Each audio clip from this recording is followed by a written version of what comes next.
सरकार के लिए कर एकत्रित करना ग्राम सभा का एक मुख्य कार्य था। अगर भूमिपति कर देने में असमर्थ होते थे तो सभा उनकी भूमि छीन लेती थी। स्थानीय संस्थाओं को पुराने कर समाप्त करने और नए कर शुरू करने का पूरा अधिकार था, परंतु यह अधिकार केवल स्थानीय करों तक सीमित था। केंद्रीय करों को सभा न तो समाप्त कर सकती थी और न ही शुरू कर सकती थी। यदि केंद्रीय सरकार किसी कर को समाप्त करना चाहती थी या नया कर शुरू करना चाहती थी, तब वह संबंधित क्षेत्र की ग्राम सभा से राय लेती थी। इससे ऐसा प्रतीत होता है कि ग्राम सभाओं को कर संबंधी काफ़ी अधिकार प्राप्त थे। सभाओं को न्यायिक शक्तियाँ भी प्राप्त थी। ग्राम सभाओं का मंदिरों पर भी पूर्ण नियंत्रण था। सभा अनुदान के कार्य भी करती थी। जो व्यक्ति विद्वानों और संत जनों के लिए भूमि छोड़ना चाहते थे, वे अपनी भूमि सभा को दे दिया करते थे। गैर ब्रह्मदेव गांव की सभाएं उर नाम से जानी जाती थी, लेकिन उर की संख्या काफ़ी कम थी। उर के कार्य लगभग सभा के समान थे। नाडू की सभा को नाडू नाम से जाना जाता था। इसके सभी कार्य ग्राम सभा के समान थे। नाडू के सदस्य नट टावर कहलाते थे। 907 ईस्वी से 1120 ईस्वी तक का समय महासभा का स्वर्ग युग कहलाता है। इसके बाद इसमें पतन शुरू हो गया। वेंकोबा और सुब्रहण्यम अय्यर का मत है कि विजयनगर साम्राज्य में सभाओं का ह्रास हुआ था। सेलिटोय का मानना है कि विजयनगर राज्य में ग्राम सभाएं एक छोटे मोटे गणतंत्र की तरह कार्य करती थी। इतिहासकारों ने विजयनगर राज्य में स्थानीय संस्थाओं के पतन का कारण दक्षिण भारत में अनेक मुस्लिम आक्रमणकारियों का आक्रमण बताया है। कुछ इतिहासकार कहते हैं कि नयनकार और आयगर तंत्र का विकास विकसित सभा तंत्र का ही अंग है, पर ऐसा समझना भूल होगी, क्योंकि दोनों ही अलग अलग प्रकार के तंत्र हैं। नायकों की समृद्धि में वृद्धि ग्राम सभाओं की कीमत पर हुई। समय के साथ ही नायकों के अधिकारों एवं कार्यों में भी परिवर्तन हुआ और वे सभा और नाडू के भी कार्य करने लगे। आयगर विजयनगर साम्राज्य के ग्राम प्रशासन की एक प्रमुख विशेषता आयगर तंत्र थी। इस तंत्र प्रणाली के अनुसार प्रत्येक गांव एक पृथक प्रशासनिक इकाई थी, जिसका संचालन 12 व्यक्तियों की एक संस्था करती थी। इन 12 व्यक्तियों को सामूहिक रूप से आयगर कहा जाता था। इनकी नियुक्ति साधारणतः केंद्र सरकार द्वारा की जाती थी।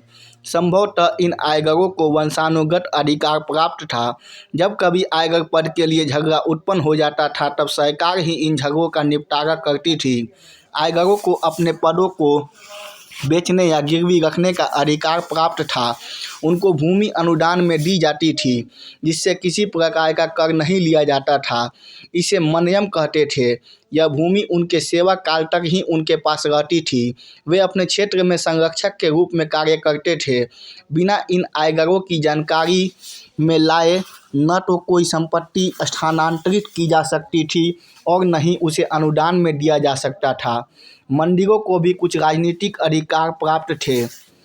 मंदिरों को भी भूमि दान में दी जाती थी। उसे सर्वमान्य कहा जाता था। कभी कभी मंदिर अपनी आवश्यकता अनुसार कर भी लिया करते थे, ताकि उनकी ज़रूरत पूरी हो सके। मंदिर एक बैंक की भांति भी कार्य करते थे और उधार दिया करते थे, ताकि ज़रूरतमंद अपनी ज़रूरतों को पूरी कर सके। वे व्यक्ति जो उधार चुकाने में असमर्थ रहते थे, वे अपनी भूमि मंदिर को देकर कर्ज चुकाया करते थे। कर्ज देकर मंदिरों ने कुटीर उद्योगों को प्रोत्साहन दिया। मंदिर खेती के विकास का भी ध्यान रखते थे और जंगलों को साफ करवाकर कृषि योग्य भूमि तैयार करते थे और उसे ज़रूरतमंदों को दे देते थे।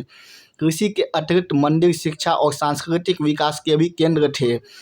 भू राजस्व लैंड रिवेन्यू भू राजस्व को शिष्ट भी कहा जाता था, जो कि विजयनगर की आय का मुख्य स्रोत था। भू राजस्व जिस विभाग द्वारा एकत्रित किया जाता था, उसे 58 कहते थे। पैमाइश असेसमेंट के लिए भूमि को 3 भागों में बांटा गया था: नम भूमि, सूखी भूमि और बागों वाली भूमि।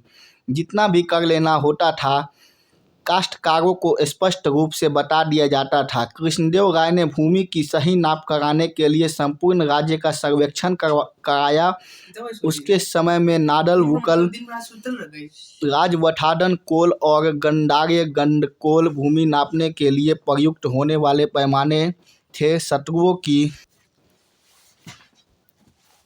संख्या में वृद्धि होने के कारण विजयनगर के खर्चों में वृद्धि हो गई थी, जिसकी पूर्ति के लिए विजयनगर में भूमि कर जो उपज का 1/6 था, कुछ अधिक बढ़ाना पड़ा। नूनीज के अनुसार किसानों को उपज का 10वां भाग देना पड़ता था। विजयनगर साम्राज्य में सभी प्रकार की भूमि से एकसा कर नहीं लिया जाता था। जमीन की उपज क्षमता के अनुसार अधिक या कम कर निर्धारित किया जाता था। भूमि कर के अतिरिक्त किसान चराई कर तथा विवाह कर आदि भी दिया करते थे। राज्य की आय के दूसरे प्रमुख स्रोत थे सीमा शुल्क, चुंगी, बागों से कर और बढ़ई, धोबी, कुम्हार, चर्मकार, नाई, भिखारी, वैश्या कर आदि थे।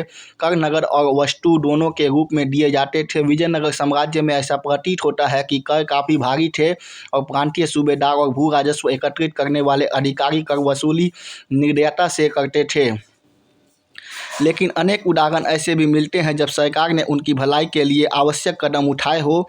सामान्य जनता भी आवश्यकता के समय सीधे राजा से प्रार्थना कर सकती थी, इसमें कोई शक नहीं।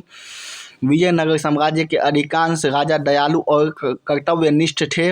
अनेक करों के लिए कदमाई, मगमाई, कनिकाई, कनम, वरम, भोगम, वारी, पट्टम, इराई और कट्टायाम शब्दों का प्रयोग किया जाता था। आवास कर आवास के आकार और उनके मालिकों की परिस्थिति पर निर्भर करता था। मुद्रा करेंसी विजयनगर साम्राज्य की मुद्राओं से पता चलता है कि विजयनगर साम्राज्य की मुद्रा काफ़ी उच्च कोटि की थी।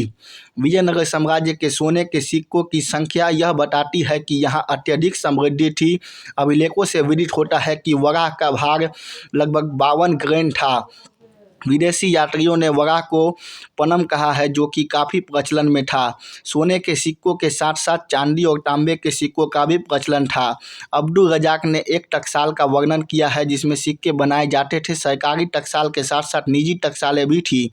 इस कारण सिक्कों के आकार, आकृति और उनकी क्वालिटी में काफ़ी अंतर होता था।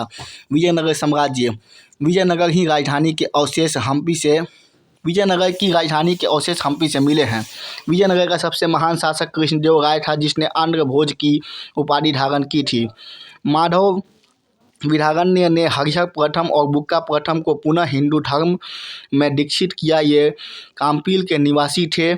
मुहम्मद तुगलक के शासनकाल में हरिहर और बुक्का को बंदी बनाकर दिल्ली ले जाया गया। विजयनगर के शासक वैष्णव धर्म के अनुयायी थे।